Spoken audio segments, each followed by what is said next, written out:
Good afternoon and welcome to the GENINCODE PLC Interim Results Investor presentation. Throughout this recorded presentation, investors will be in listen-only mode. Questions are encouraged and they can be submitted at any time using the Q&A tab situated in the right-hand corner of your screen. Simply type in your questions and press send. The company may not be in a position to answer every question received during the meeting itself. However, the company can review all questions submitted today and publish responses where it is appropriate to do so.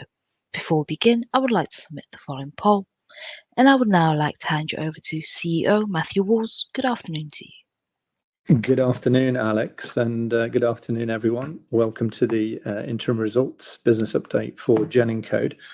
I'm here with Paul Folger, CFO, at the Cavendish broker offices in London, central London, for those of you who know roughly where we are. We've got quite a bit to get through, so I'm going to move at some pace through the presentation.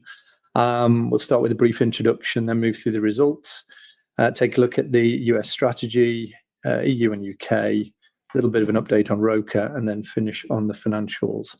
I think, again, just to breeze through who we are as a company, we're a genetic testing company specializing in the area of polygenic risk assessment in and around cardiovascular disease. So this is for the prediction and prevention of cardiovascular disease using genetics. We're revenue generating, and as perhaps most of you are aware, that's starting to move quickly now.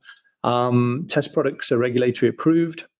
We have an established business, which was started back in 2007 with Ferro Pharmaceuticals, and then in 2018, we spun out those two businesses to form GENINCODE.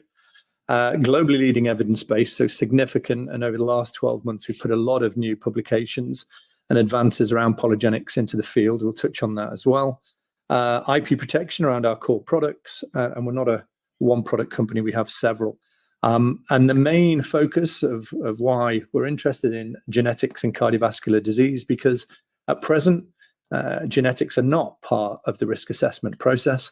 And we've thought for quite some time this is an important piece. It needs to be added into clinical risk assessment so that you can get a comprehensive risk assessment of the patient.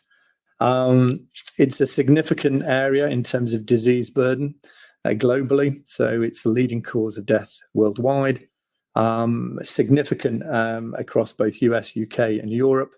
Accounts for roughly a third of mortality, a significant economic burden to society and mankind. And it's our main focus and interest is around accelerating the use of genetics for risk assessment in cardiovascular disease. Okay, so moving on, this is the interim report summary. So in the first half, we saw a 46% increase in revenues, and not from a position of starting at relatively low levels. We're now starting to see more year-on-year significant growth, which is what we intended to do and what we're now starting to deliver. First US commercial sales for LipidEncode and CardioEncode are now starting to come through. The de novo process with the FDA, we've completed the substantive review. So that's, if you recollect, for those of you who are familiar with the company, in November 23, we filed the main submission, the de novo submission. It's taken the best part of 6 months for the FDA to work through that and finish the substantive review. They've asked for further additional information, which we're providing them with and will do over the next few months. And we expect to provide an update on where that is towards the end of this year. I'm pleased to say the process has been very solid, good, constructive discussions with the FDA. So the process is moving in the right direction. And we hope that over the coming months, we can then satisfy that and move to full approval at the end of that process. We've provided a lot of updates into the market around the evidence base of our product, notably CardioEncode. And when I say we, that's mainly our partners, Kaiser Permanente in the US. We put out our first major publications earlier this year. And then subsequently, we've presented more recently at the European Society of Cardiology around self-reporting and also high levels of LDL alongside polygenic risk score. We'll touch on that as well in a few more slides. US commercial programs have started, again, with big institutional groups. So we're excited about that. And we announced last week a new arrangement with the FH Foundation in the US, the lobbying group for use of testing for familial hypercholesterolemia and Lp(a). We received notice of allowance, so that's patent for CardioEncode, We're expanding in the NHS with lipid encode. So we started last year in Newcastle. That's now drifted down to Leeds and Sheffield. So we've seen a pickup in volume there, which we're pleased about. And also on top of that, we're now looking at extending that into the northwest coast. That's Manchester and Liverpool. So really pleased to bring that alongside what we've done in the north of England. Importantly, that group are now meeting their targets against NHS plan. We're seeing growth in Germany too, so really pleased about that, and good solid positioning in Spain and Italy. They too have had a good first half. And also the pilot's progressing well in Spain, Extremadura, and we have other regions now coming into focus there as well. So we should see further expansion of CardioEncode across Spain too. And again, just to reiterate, we received NICE guideline recommendation for ROCA. That's the risk of ovarian cancer algorithm, a software as a service process, and I'll give an update on that in a few slides. We successfully completed the fundraising at the beginning of the year. There weren't many secondary placings in the main market, or rather in the AIM market. So we're very pleased about that at the beginning of the year. That's helped us scale and power up what we're doing as a group over the past 12 months. We have a pretty solid cash position, driven by the fact that our costs are reducing, revenues are moving up. So we're where we expect to be at this point in time. Okay, moving on. That's the product setup, so you can see at a glance where we are. Europe has most of the products regulatory approved, and our main market in Spain sells most of those products. As we come across into the UK, it's mainly lipid encode and CardioEncode. And again, into the US, lipid encode and CardioEncode is the main focus across the company in terms of growth in revenues. In simple terms, it's a relatively straightforward process. We collect the samples from hospital institutions, clinics. They go off to our lab.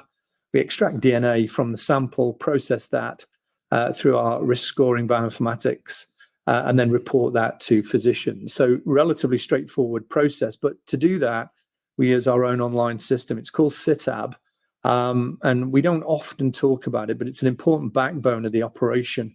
And it's growing significantly now, not only in Europe and the UK as we've moved that, but also now into the US. So we have a harmonized system where, as we bring the products onto the system and they're updated, that then allows us to unfold that then internationally as we roll the products out. So a really important backbone. And I've just put a slide in there just to explain that. It handles everything from ordering through processing, and increasingly as our volumes build, it's becoming more and more important to us that we align it with the local market position. Through processing into the risk scoring, the algorithms risk score the position for the patient samples, and then we report that back to the physician. And that process and that system is all part of our onboarding as we grow a volume across the company.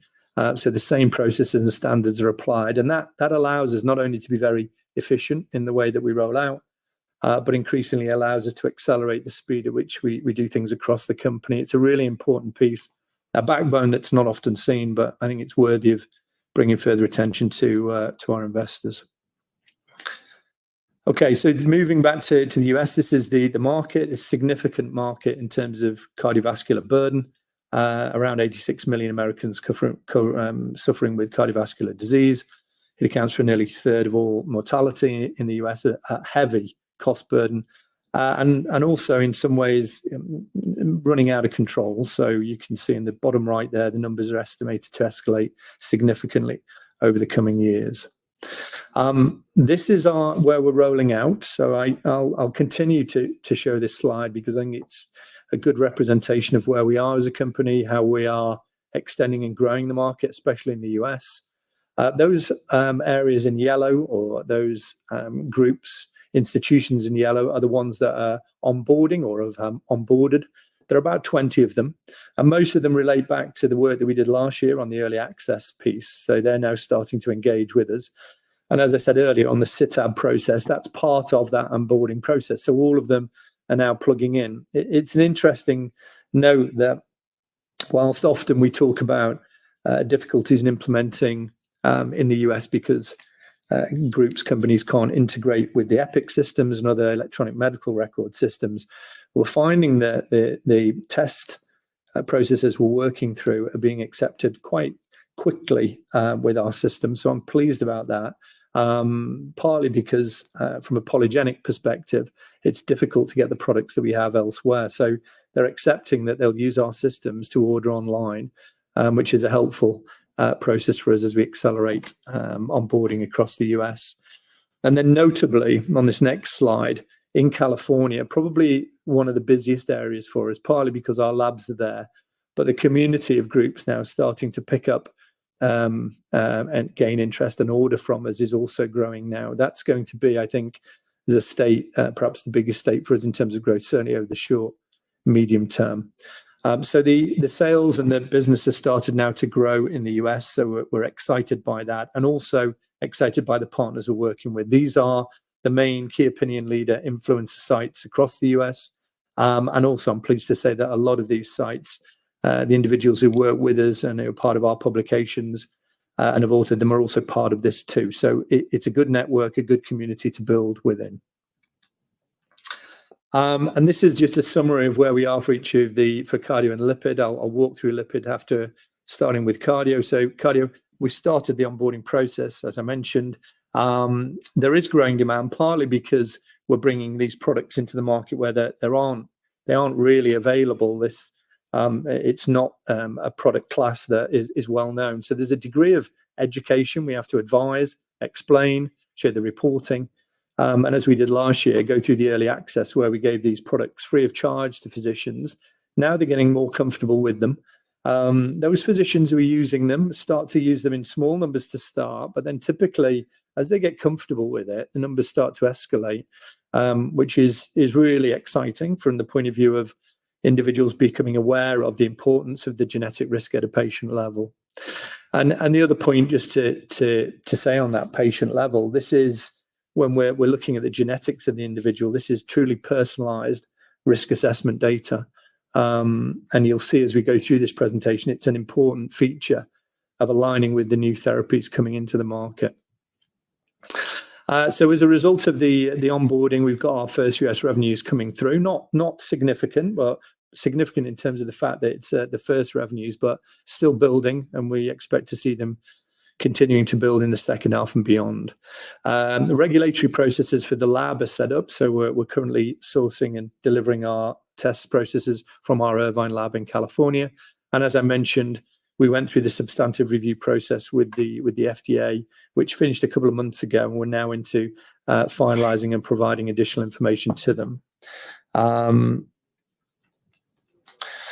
Reimbursement.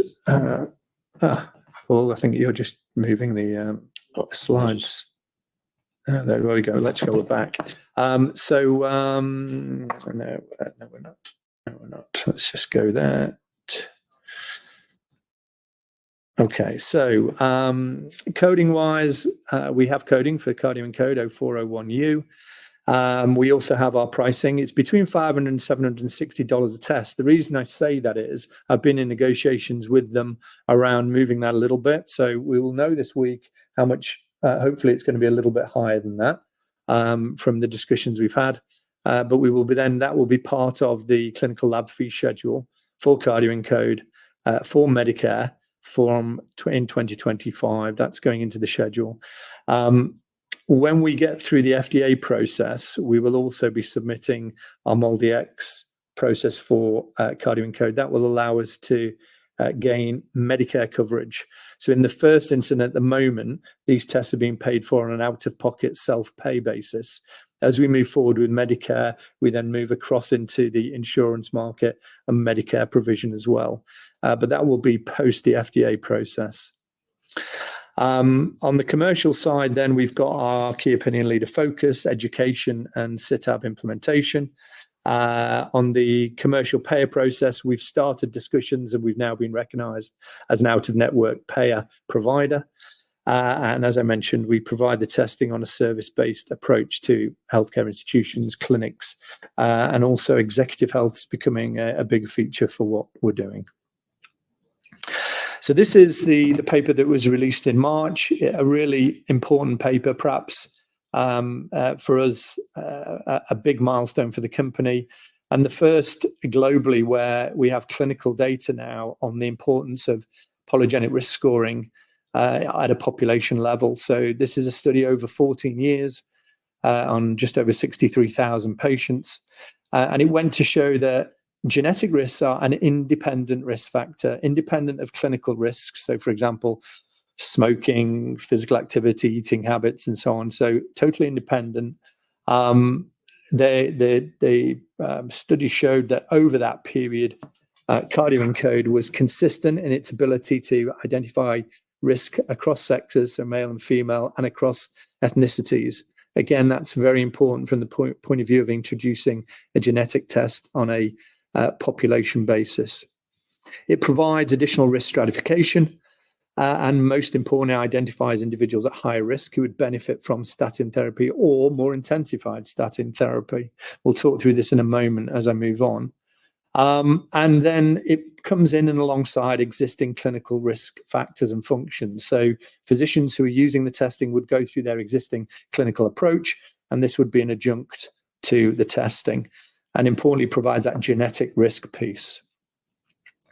We've then subsequently, in the last 12 months, provided three other studies to make 4 in total in and around different aspects of using CardioEncode at a population level for polygenic risk assessment.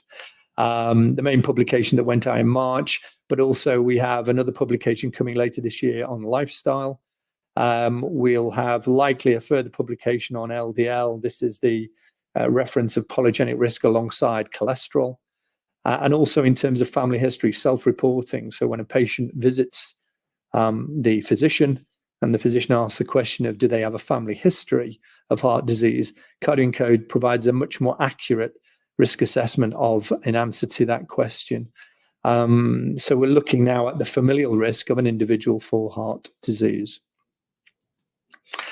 The other thing that's happening, and this is coming quickly, and we're very pleased to see that the American Heart Association issued a policy statement around the use of polygenic risk scoring, recommending that where physicians see that a patient is at intermediate or borderline risk, so they're uncertain of the risk of the patient at that point clinically, that they should refer to coronary artery disease polygenic risk scores as a additional risk enhancement to their clinical position.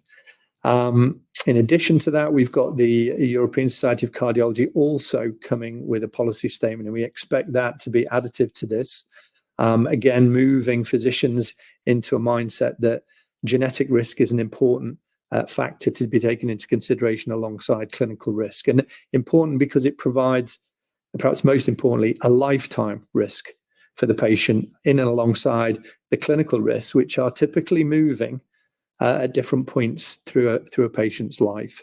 The baseline of a genetic risk being a fixed risk through their lifetime. So really important to start including that in terms of their risk assessment.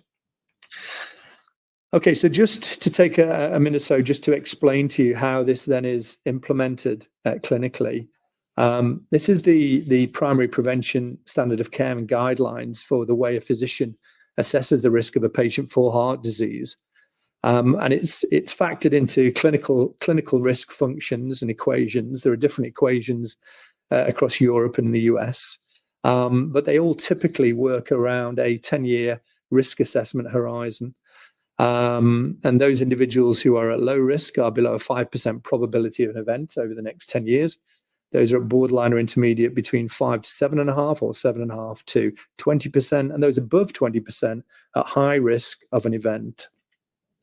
Now, they're all based on clinical risk factors, and with the advent now of polygenic risk, we're able to add to that the genetic risk scores for the patient. So you have on the left-hand side an individual in green with a low genetic risk score, or an intermediate genetic risk score in the middle, or a high genetic risk. And depending on what the patient's genetic profile is then down to the physician in terms of their treatment pathway. So if the patient has a low clinical risk and a low genetic risk, then they'll likely maintain and keep the patient advised of their cardiovascular risk, but maintain their current treatment approach. If the patient has an intermediate genetic risk and an intermediate, borderline intermediate clinical risk, then the patient needs to be advised that they have intermediate risk, and the patient together with the physician can watch and ensure that as the patient ages, if there are any other risk factors that are clinically aligned, then the patient can be advised around that in relation to their intermediate risk. But perhaps the most valuable piece for the genetic risk is where you have a patient who is at borderline or intermediate risk, which is the main group of patients who are classified at risk from cardiovascular disease, who have not been recognized at high genetic risk. And in that instance, the patient would then be reclassified from borderline intermediate into a higher genetic risk category, or a high risk category. And then the actions would be taken to intensify or onboard them to statins or treatment therapy, or look at reduced blood pressure therapies. This is a really important slide. It'll be the way in which the genetic risk scores are implemented in terms of the systems, both Europe, UK, and in the US. And we expect to see the ESC, European Society of Cardiology, make a policy statement on the reclassification of risk using polygenic risk scores early next year. As a result of that, this slide, which was created a couple of years ago, is now becoming a little bit out of date, but the figures are, in some ways, when we did this estimate of the market for the US, it was when physicians weren't aware of polygenic risk score and there were no guidelines in the market. As they're coming, the size of the market, especially if it goes into full guideline recommendation, the size of the market will increase significantly. And when we did this market exercise a couple of years ago, it identified 21 million patients who were at what were currently classified clinically as low or intermediate risk.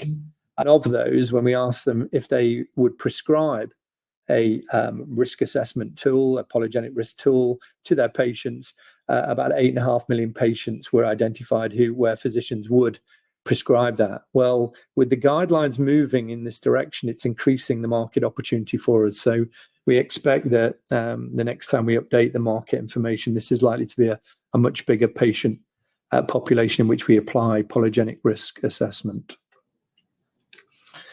The pricing, as I mentioned, $500 to $760. We'll know more on that this week, but in any event, there is a very good price for us. Our cost of goods is significantly lower than that. So we expect to see strong, significant margins from the cardio business as it grows, especially in the US. And this is then a summary of where we are at the regulatory level, as well as at the pricing and clinical adoption level. So at the clinical lab fee schedule pricing, it's between $500 and $760. Self-pay around $400 is where we are. That's the out-of-pocket payment. So for those patients who don't have coverage, and at the moment, all of our revenues for CardioEncode over until we go through to insurance cover and Medicare cover will be at that $400 mark. Regulatory, well, as I mentioned, as we move towards the end of this year, around Q4, we expect to get an update and a discussion around whether we have approval or maybe update the market around Q4 of this year. We're ClearCap approved. We have a significant evidence base in this space, and increasingly the guidelines are now starting to change. So we're very well placed to accelerate and grow CardioEncode over and above its current sales that have started now from our lab in California. So the process will continue to grow from the lab, but accelerate then as we get through approval and move into a kit process into next year. Okay, moving across to LipidEncode. So LipidEncode is the main revenue generating product for us. So it received tier 1 genomic status. So that's alongside BRCA and Lynch syndrome on the oncology side. And this is the first genetic area and disease area in familial hypercholesterolemia that's been recognized by the CDC in the US. We have now started to, the product is now being taken up in the market, and most of those onboarded institutions I mentioned earlier are taking this product in terms of selling, and we're quite preferable to move in this product because it has reimbursement coverage. It's a smaller market, but again, it's still a growing market, not only because on the monogenic side, there's recognized that about 1 in 200, 1 in 250 individuals globally suffer with FH. But in addition to that, as we bring polygenic risk assessment into the test process and to the physician, we start to identify more patients at high risk of inability to metabolize LDL cholesterol. That's what we're looking at here, high levels of LDL cholesterol. And we're now identifying a bigger population of patients, which means that the physician is able to, even if they're not monogenic FH, there are other reasons why the patient should be treated because they're at high polygenic risk of LDL. So the market is likely to expand. And the other point just to note on identifying these patients, at the moment, whilst there are 1.6 million estimated patients who suffer with FH, the number of tests that are currently undertaken to identify that is likely to be significantly higher. Finding these individuals in the population means we have to test them, identify them. So it's not a one-to-one comparison in terms of testing.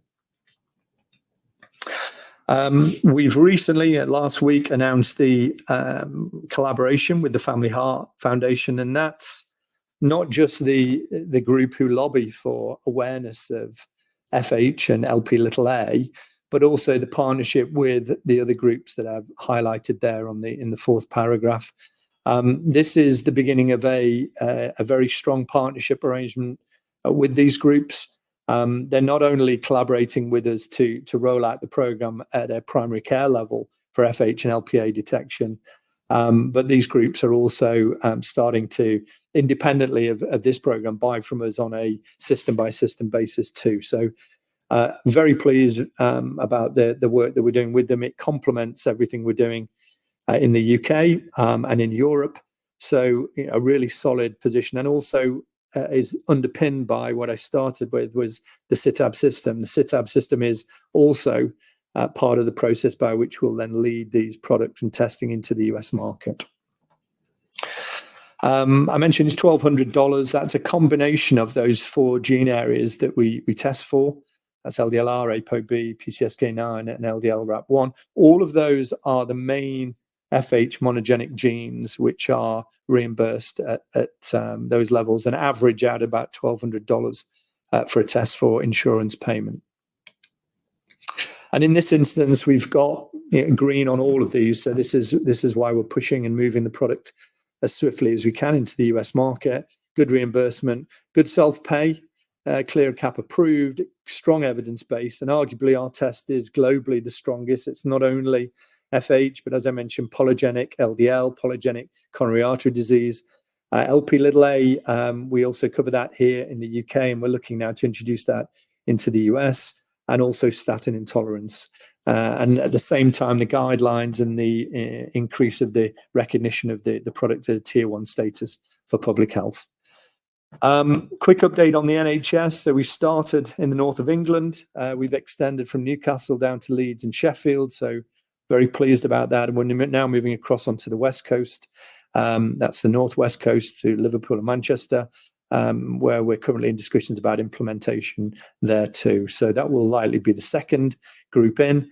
And also down in London as well, we have other groups coming on board too. So we're very pleased about that. And again, it's based around the strength of the testing we're doing, the fast turnaround time, and the low cost in which we're providing it to the NHS. So this is arguably a no-brainer for the NHS to be able to take a low-cost, higher quality product with really fast and accelerated turnaround times, and importantly, provides access for the new therapies that are coming into the market by identifying those patients with genetic risk for which the new target therapies are positioned. So it, as I mentioned earlier, it truly is a personalized medicine, precision medicine approach. So that's where we are in terms of the north of England. We have the northwest coming on, and in combination with our pharma partner friends, we're looking at then further use of their not only existing lipid-lowering medications, but new therapies coming into the market. And we'll also provide an update later in the year as to where some of those discussions are with pharma as well. On the EU side, again, strong, solid growth, mainly from our Spanish team. Good, solid performance in thrombo and lipid encode. Lipid encode, again, dominant in this market. It's a smaller market, but nevertheless, it's our heritage markets where we started as a company. It's exciting because not only are they growing strongly, they're doing a solid job, but at the same time, we have the new regions. Extremadura is where we started with cardio encode, but we have other regions now coming on for cardio encode pilot testing as well. So Andalusia, Catalonia is now planned, Basque region, and also Madrid. A good collaborative positioning too. So that's been a part of the growth that we've seen over the last 12, 18 months, which has been solid for us in anchoring what we're doing in Spain. And Italy's had a good first half too. So pleased about the progress there. And then just finishing on Germany. Germany's slower in some ways to scale, but nevertheless, that's growing steadily. Solid position in Germany as it's grown. There's been a lot of education requirement. It's a steady, slightly more traditional market in its approach, but it's following the same position as the NHS model. So good, solid, steady growth, but from the EU market.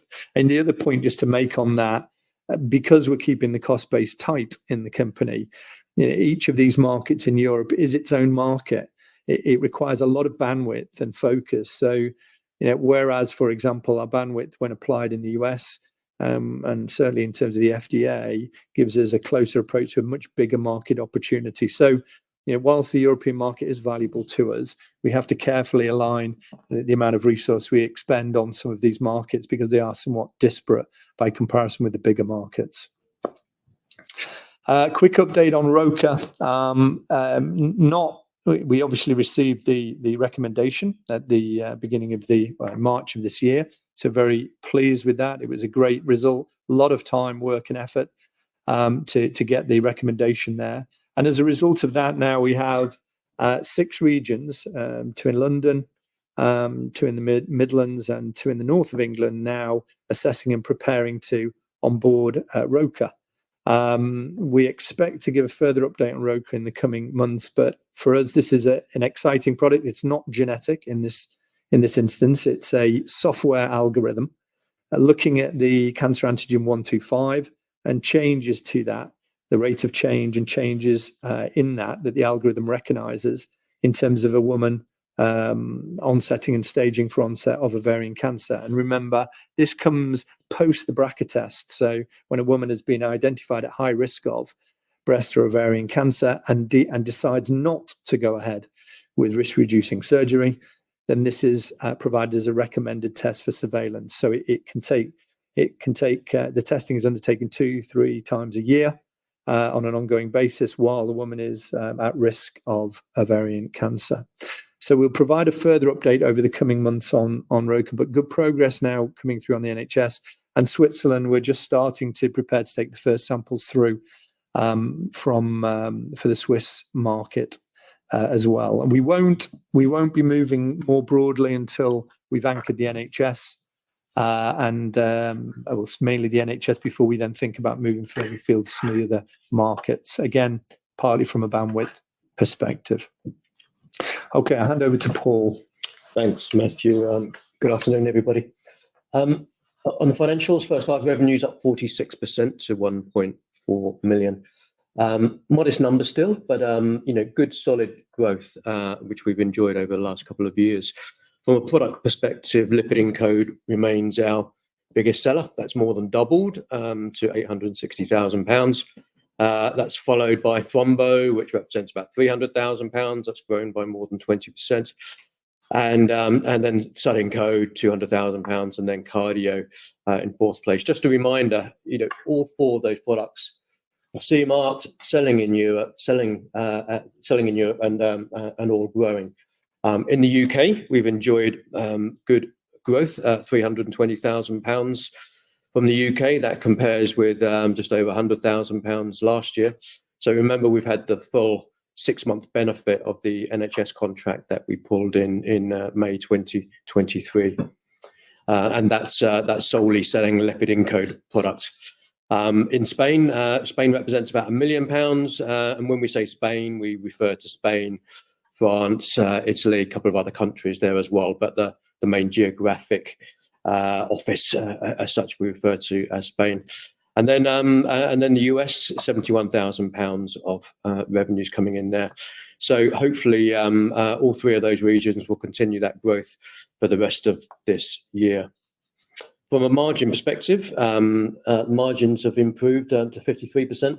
The products margins are about the same, but as we've said in previous presentations, the geographic margin mix has improved significantly. So Spain remains around about the 46-47% margin level. The UK, which is now coming up fast, is around 70%, and the US is coming in at over 80%. So that mix will continue to improve that gross profit margin percentage for the rest of the year as the UK and the US revenues do increase. Reduced operating losses. So our overheads have come down significantly, over £1 million.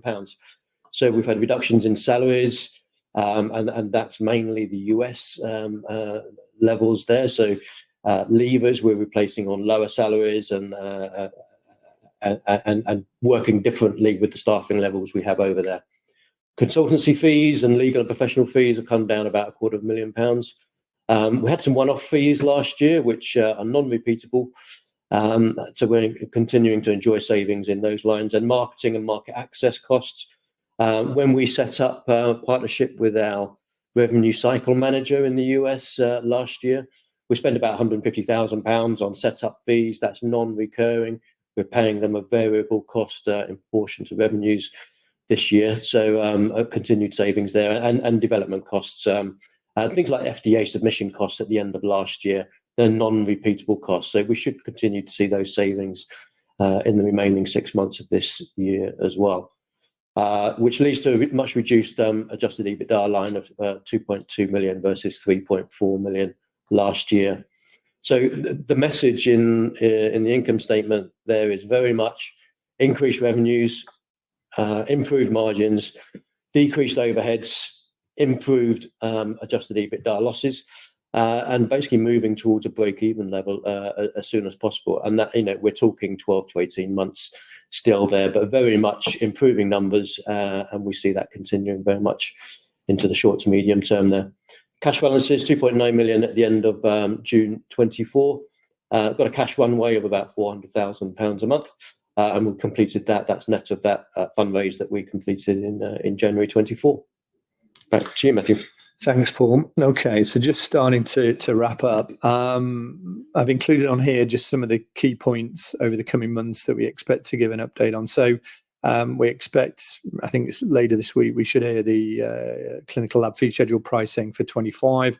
Hopefully it'll be a bit up on the $500. I mean, in any event, at that level, it's a significant margin position for us, but I'd like to try and get that a little higher if we can. NHS updates, we expect to give those over the coming months, mainly around expansion. And also then across into the pharma side, we're working with a number of pharma groups around how we better identify patients most in need of lipid-lowering therapies, and certainly those therapies where they are costly, on a precise, precision-based, personalised-based approach.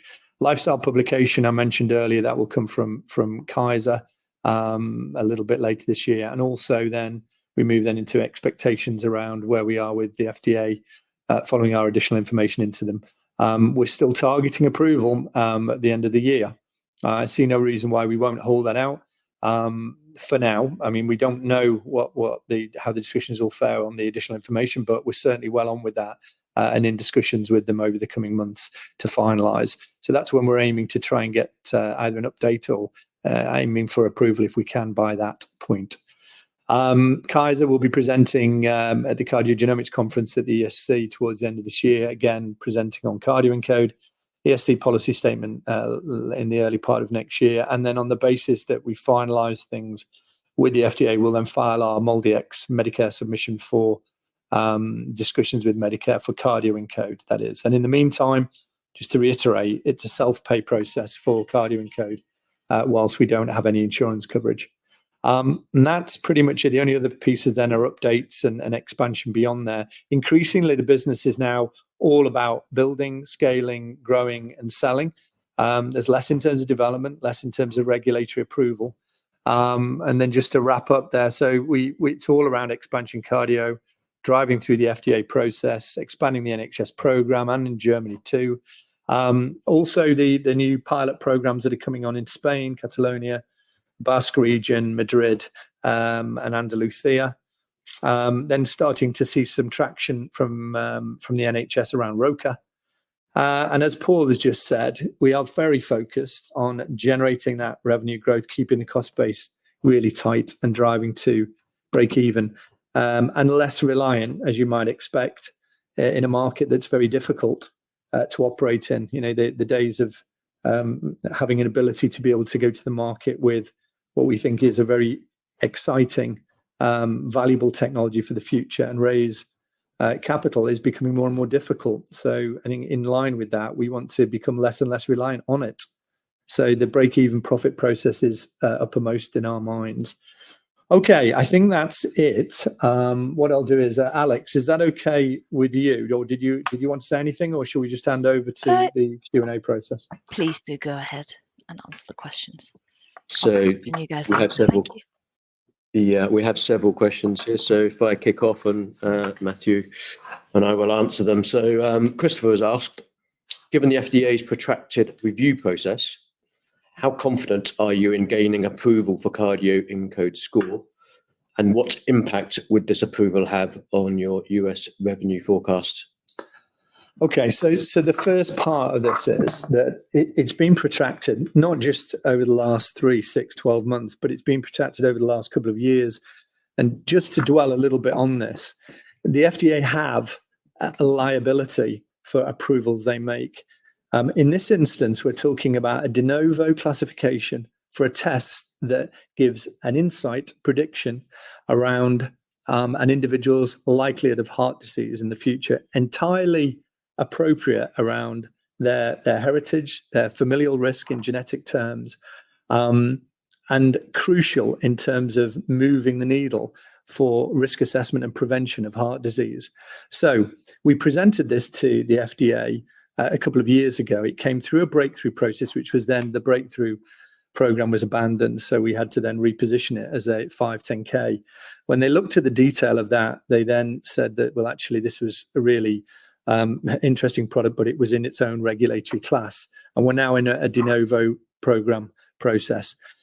It has been protracted longer than I wanted it to be. But equally, as that's gone on, we've gathered in more and more evidence, strengthened our position, and moved them through the process as we've gone together. So we work very closely with them. How confident am I? Well, you know, I'm at the heart of it, and I'm working pretty much with them on everything we do. I can see that they've moved. We finished substantive review, and we're now into additional information. We've still got a lot of work to do on the additional information piece, but I'm confident that we can provide it. There is no one else who has the evidence base we have, perhaps no one else who has the clinical advisory groups that we have, and that includes presidents of the ACC, ASPC, and the luminaries across the US who make and have an influence over guideline changes in cardiovascular disease. And we have an evidence base from Kaiser Permanente that's unrivaled.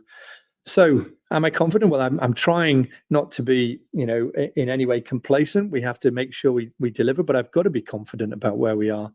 But recognizing that it's a de novo program with the FDA in an area that they know, it will move the needle for risk assessment. It will identify more people who are at risk of heart disease, and that will make a big dent on healthcare changes in the US. So they're very carefully thinking through all of that. It will, and not only for the US, it will be global in terms of its impact. So that was the first part. What was the second part of the question? I can probably answer that. What impact would this approval have on your US revenue forecasts? The answer is zero, because the only numbers in the market are Chris's numbers, and he's only forecasting 2024 numbers at this stage. And there is zero revenue in there for FDA approval. That's the main reason we haven't got 2025 numbers in the market and beyond, because it's it just changes the dial significantly. So we're going to have a good year in 2025, irrespective irrespective of FDA approval, but the two numbers are vastly different. So we'll work with Chris over the coming weeks, and we will have numbers out in the market for 2025 in the not too distant future. Yeah, and just to add to that for what Paul said, and this is important to recognise, that the FDA approval is a medical. The FDA approval is a medical device approval, effectively a kit-based approach. Now, at the moment, the way that we provide the test, CardioEncode, is as an LDT, lab-developed test, from our Irvine laboratory into the US market. That will continue probably for the next 6 to 12 months, expanding and growing from the Irvine lab. The kit process, once it receives approval, is quite a different approach, requiring distribution across the national states in the US. We'll work that in quite a different way than the way we're currently selling our tests into the US market. It will be a kit format, and that will be provided to labs so that they can do their own local testing. So it's certainly incremental. As Paul said, it will be additive to the way that the work that we're doing at the moment with Chris and the team. But in the meantime, while we wait for approval, we are not losing sight of growing the company with what we have and developing what we're doing. But at the same time, obviously, it will accelerate massively once we get kit approval from the FDA. The next question is, Spain remains your largest revenue region, but you have ambitious plans for expansion in Germany and other EU markets. What are the key challenges you foresee in scaling your products in these regions, and how do you plan to overcome them? Well, I touched on this a little earlier. Because of the disparate nature by which each nation in Europe has its own regulatory thought processes, state healthcare systems, and funding, it takes a lot of time, effort, and resource for us to try and address that. We're not, is the answer. We're focused in Spain, Italy, Germany, and primarily the UK, in terms of if we include the UK in Europe. And those markets we will continue to grow in and develop. There's still a lot of education required, even in those core markets, to expand what we're doing. But it's coming in line with, as I say, the guidelines that are starting to change. So we will be, perhaps at this stage, partly because of the cost base, less inclined to move further afield into other new markets, because it's just too cost intensive at a time when we're trying to grow revenue and keep the cost base tight. So yeah, I mean, I think hopefully that answers that question. I think so, yeah. Next one is, and sorry, to read these questions, it moves the presentation. So the setup is slightly different. So I'm going to move down, which moves you on to the financials. But I'm reading the questions here, which says, also, how large is the potential market for the ROCA test? What are your commercial goals for its deployment in the NHS and other EU markets? Okay, so again, the thing that I'd like us to do, and I think we're very keen to make sure as we progress the work that we're doing with the NHS, is ensure that the way we position it and implement it in the NHS acts as a model for the way we then cross-apply it internationally. So in terms of the UK at the moment, the estimates say that around about there are 10,000 women, which is the market for those who have been assessed for BRCA testing and not undertaken risk-reducing surgery. That's the core market to start with, but effectively it's women who have taken the BRCA test, have not gone ahead with risk-reducing surgery. In terms of pricing, the pricing for the product is going to be around about something in the order of, we'll say, £100 per test. Remember, this is not a genetic test. And we'll be looking to try and make, in terms of margins, significant margin on the back of that process, because it's a software-based approach. We're also looking at and thinking about the way in which cancer antigen as a test is gathered in and collected as part of the electronic medical record system in the NHS, because as it's a software program, this is a nice, neat digital application that could be applied to, for example, the NHS app. So there's other ways in which this could be approached. But for now, we're keen to make sure that we firmly drill home what we're doing with the NHS, and that will then become the model by which we export it to other nations. And remember that 10,000 target market, it's a monitoring test, not a genetic once in a lifetime test. So women generally take it 3 times a year. So it's a recurring test, and women can be on that test for up to 10 years or so. It's a large market. Yeah, and I think there is demand in the other markets coming, but again, to some extent, at the expense of making sure we don't over-resource this and put too much cost in. We want to get it right in the home markets, and here, certainly in the UK, they're more advanced, certainly supported by the NICE recommendation. So we're going to get it right there, and then think about cross-application.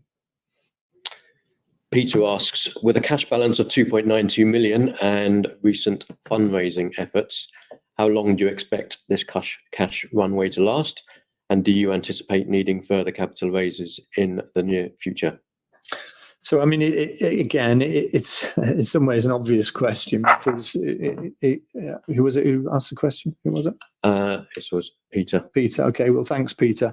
Yeah. I mean, we said last year when we raised the 4 million that we would be coming back to the market in about 12 months from now on the back of growth and development of the company. And that's where we are. And that's where we will be when we do come back to the market. However, at the same time, we're driving that top line. And I also want to make sure we get through the other pieces of growth that we can see in the short term, so that we're well placed if and when, and the timing of that when we come back to the market.